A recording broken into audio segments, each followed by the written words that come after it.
নজরুলের উপর পিএইচডি করলে চাকরি মেলে না।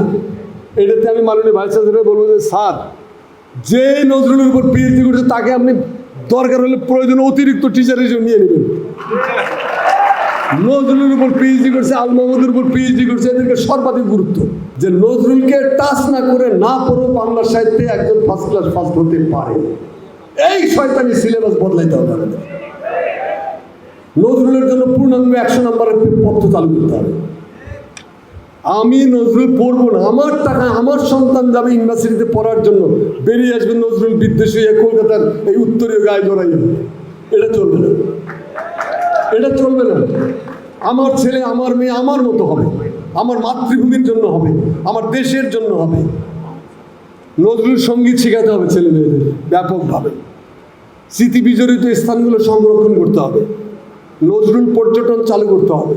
আমি এটা করে দিয়েছিলাম নজরুল ইনস্টিটিউটে থাকার সময়। তা আমার পরে 15 বছরের ফ্যাসিবাদের ডিস্ট্রয় করেছে, আমরা এখন আবার চেষ্টা করছি। আমি মুস্তফা সরোয়ার ফারুকী বলেছি যে নজরুল পর্যটনটা আবার চালু করেন। ইংল্যান্ডে যেভাবে শেক্সপিয়ারের পর্যটন আছে, ডাইরেক্ট বাস যাচ্ছে স্টার্টফোর্ড আপন অ্যাভনে, সেরকম শাটল বাস আসতে যাচ্ছে সারাদিন। আমি কেন দেশি বিদেশি ট্যুরিস্টদেরকে দরিরামপুর, ত্রিশাল বা কুমিল্লায় নিয়ে যাচ্ছি না কেন? পূর্ণাঙ্গ নজরুল জীবনে এখনই রচিত হয় নাই। বাংলা বিভাগের স্যারদের আমি বলবো এদিকে হাত দেন। জাতীয় কবির সাংবিধানিক স্বীকৃতিটা হয়ে গেছে। নজরুলদের বিরোধিতা করে কারা? নজরুল চর্চা করতে গিয়ে 8-10টা ফালতু কবির সাথে নজরুলের নাম দেয়। রবীন্দ্র উত্তর বাংলা কবিতা কেন বাবা? রবীন্দ্রনাথের যখন লেখো তখন কি লেখো মাইকেল উত্তর বাংলা কবিতা? এটা তো তুমি লেখো না, তাহলে এখানে এটা লিখতে হয় কেন?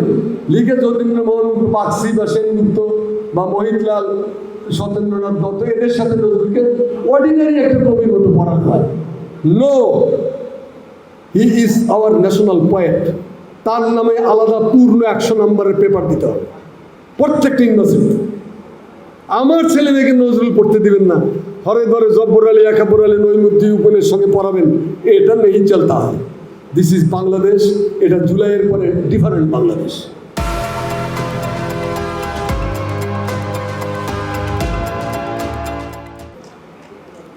তো নজরুল বিরোধিতা করে কারা? না না, ওর তো কিছু হয় না।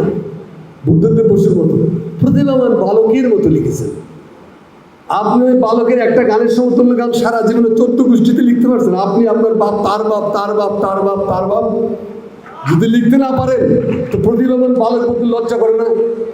আপনার স্ত্রীর সঙ্গে নজরুল হয়তো একটু ইটিস পিটিস ছিল, তার জন্য এত বড় শাস্তি। হাজার হাজার ওয়েবসাইট চালু করতে হবে নজরুলের নামে। রবীন্দ্রনাথের নামে 51,000 ওয়েবসাইট আছে, নজরুলের নামে আছে মাত্র 10টা। ঘাটতি, বিপক্ষা। তার ছেলেমেয়েদের বলবো এগিয়ে আসো। নজরুলের উপর পিএইচডি করলে চাকরি মেলে না। এটাতে আমি মাননীয় ভাইস চ্যান্সেলর বলবো যে স্যার, যে নজরুলের উপর পিএইচডি করছে তাকে আপনি দরকার হলে প্রয়োজনে অতিরিক্ত টিচার হিসেবে নিয়ে নেবেন। নজরুলের উপর পিএইচডি করছে, আল মাহমুদের উপর পিএইচডি করছে, এদেরকে সর্বাধিক গুরুত্ব।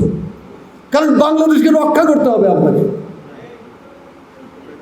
যাই হোক, আমরা ঘুমাইয়া কাজা করেছো ফজর, তখনও জাগনি যখন জোহর, হেলায় ফেলায় কেটেছে আঁচল, মাগরিবের ওই 16 আজান। এখনো জামাতে, এখনো এর সাথে হওয়ারের সামিল, হয়তো জামাতে আছে স্থান। তা আমরা এখন শেষ এশার নামাজের রক্তে দাঁড়ায় আছে। বাংলাদেশে আর কোনো জুলাই রেভলিউশন ঘটবে না। অতএব জুলাই রেভলিউশনের স্পিরিটটাকে নষ্ট হতে না দিয়া এই চেতনার আলোকে 15 বছরের ফ্যাসিবাদ বিরোধী যে আন্দোলন করলো বিরোধী দলগুলো, তাদের আলোকে বাংলাদেশকে সাজাইতে হবে, সাহিত্যকে সাজাইতে হবে, সংস্কৃতিকে সাজাতে হবে।